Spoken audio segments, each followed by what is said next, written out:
Hello, this is Dr. Grande. Today's question is, can I analyze the case of Jidon Adams?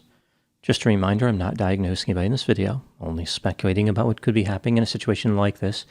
If you enjoyed this video, please like it, subscribe to my channel, and consider supporting me on Patreon. I will put the link to Patreon in the description for this video. First, I'll look at the background of this case, then move to my analysis. Jidon Adams was born in Houston, Texas on December 12, 2000. He said that when he was growing up, he struggled to make friends in school and found himself trying to fit in with groups that did not align with his character. He was not considered popular and became envious of those who were. Eventually, he learned to accept himself for who he was. Adams started behaving in a bizarre fashion in public places in order to attract attention. For example, he said that he would randomly wear a suit to school. His goal was to make people laugh. Adams began his social media career in 2018 by playing video games on his YouTube channel titled Jidon. He then started offering reaction videos and commentary on current events. Eventually, he shifted his efforts to recording videos where he would play pranks on unsuspecting victims. By April 2020, Adams was getting about 4,000 views per video on his YouTube channel and had about 250,000 subscribers. He was frustrated by his performance. He believed the number of views was too low, when in reality, his videos were performing quite well based on their quality. Adams worked at Lowe's to make a living as he tried to build his social media presence. He left Lowe's and started working for Uber Eats. This gave him more flexibility to work on his videos. In August of 2021, Adams regularly started streaming on Twitch. He quickly added 300,000 followers on that platform. In October 2021, Adams posted a video on TikTok of a prank where he snuck into a lecture hall and received a haircut. So he was interfering with people's ability to learn. This seems like a theme in his life. The video ended up receiving almost 7 million views. His success on TikTok actually helped his performance on YouTube. From November 2021 to January 2022, he added almost 2.5 million subscribers. At the time making this video, Adams has over 6 million subscribers and averages about 23 million views a month. Here are a few of his video titles that I think sum up his channel pretty well. Fake referee at basketball tournament prank, blowing air horn at a professional tennis match, getting a haircut during NBA game, getting a haircut during college lecture, Karen falsely accused me, old man tried to fight me, and messing with comedians at comedy club. Here's what Adams typically does on his videos. He makes his way to some public place like a sports event, a store, a college, a convention, a shopping mall, or a street with a lot of foot traffic. He often has helpers with him, like people pretending to have acting talent, and someone to video record the escapade. Adams then demonstrates some bizarre, peculiar, or outlandish behavior. It is designed to elicit a confused or angry reaction from people who he is dealing with. It is not unusual for Adams to directly initiate conversations with people and harass them. For example, he would make requests of people that make them uncomfortable, bother them while they are working, or ask questions which have obvious answers. The character that he plays is aloof and ostensibly non-confrontational, like he just has an innocent request with no ulterior motive. Adams attempts to create humor value when the people become frustrated with him and ask him to leave the area. Instead of just complying, he continues to play this character.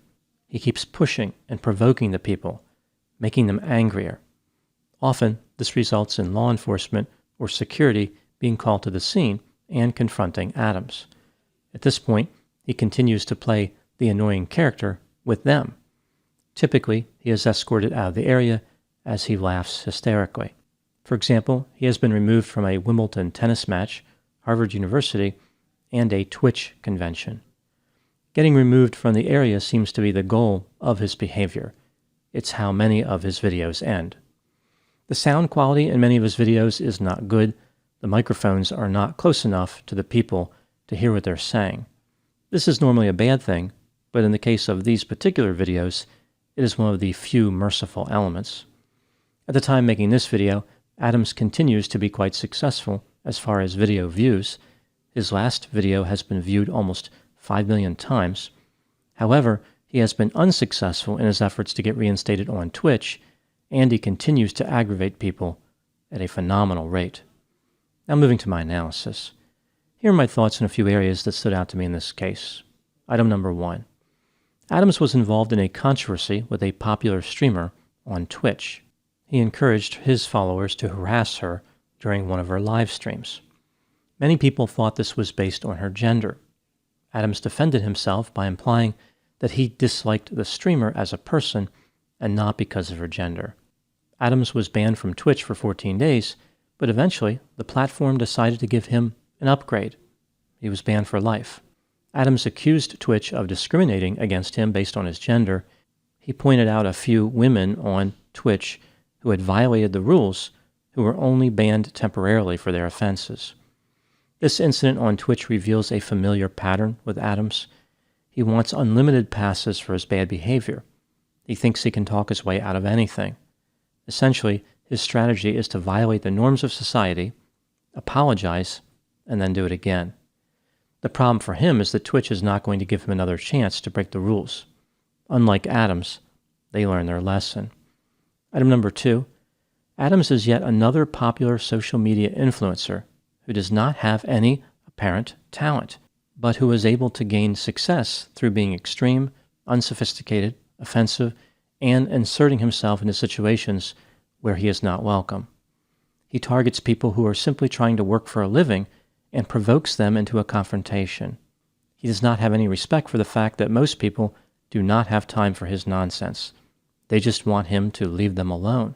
When the people who he is bothering finally get angry, Adams acts as though they are being unreasonable and he is the victim, like he was only trying to do something innocent when this person lost their temper. The problem with building one's success on being extreme is that it eventually becomes impossible to top the last prank, stunt, or escapade. There is nowhere to go. At some level, the foundation for a content creator needs to be talent. Without it, the flame can burn hot, but not burn for long. The videos that Adams releases are cringeworthy, and his clumsy and sadistic attempts at humor get old very quickly.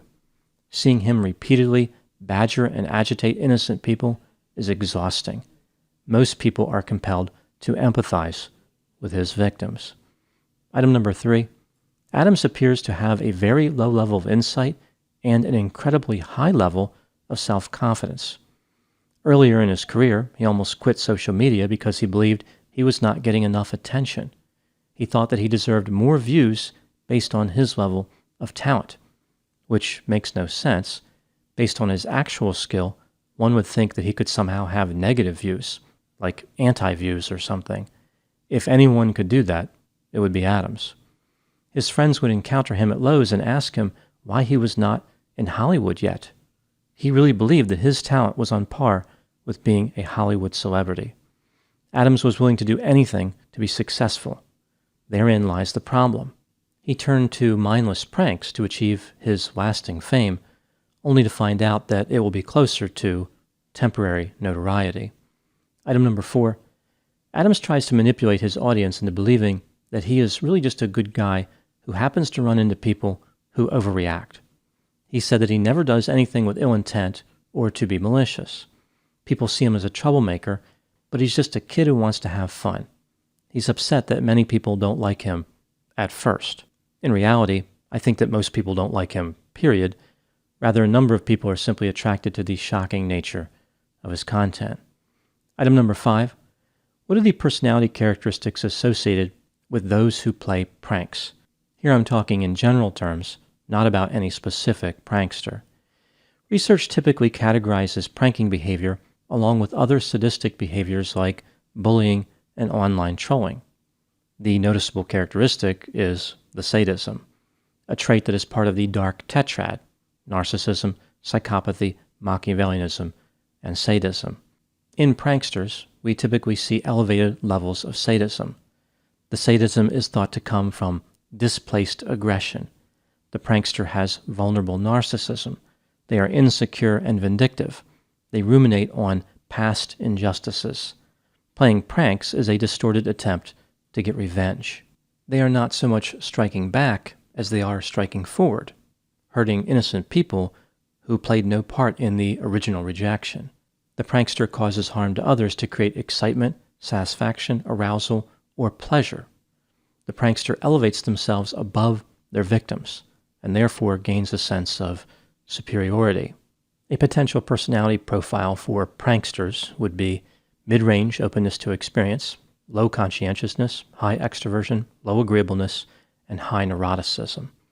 Pranksters often underestimate their culpability and rationalize their behavior by saying that the victims enjoyed the prank or were not really hurt. The pranksters typically have very little insight. This is evident in the primary reasons they supply for playing pranks. For example, I thought it would be fine, I was bored, I felt bad and thought it would make me feel better, I had the opportunity, and the people being pranked deserved it. When sadistic people watch pranks, they report feeling amused and they believe the prankster was clever. They also try to convince themselves that they would have handled the prank better if they were the victims, like they could have turned the tables on the prankster and embarrassed them. Individuals low in sadism have a very different experience when watching pranks. They are often offended, angry at the prankster, and have a high level of empathy for the prankster's victims. Now moving to my final thoughts. Adams has achieved a phenomenal but almost certainly temporary success. There are several themes in his work. He goes places where he is unwelcome, he aggravates people who are innocent, he destroys productivity, and he feeds off of the success of others, like causing unnecessary controversies with more famous or notorious influencers. Adams has primarily built his success on the backs of people who are just trying to work for a living. He is an interloper into their world. To him, it may as well be another planet. Adams is highly driven to succeed, but that is not enough to make a positive impact in the world of social media. He appears to be highly talkative, energetic, and has no sense of shame. This is the raw material for many Hollywood celebrities. If Adams can someday develop pro-social talent, he could very well achieve traditional success. But I fear that many innocent people will be harassed in the meantime. Those are my thoughts in the case of Jidon Adams. Please put any opinions and thoughts in the comment section. They always generate an interesting dialogue. As always, I hope you found my analysis of this topic to be informative. Thanks for watching.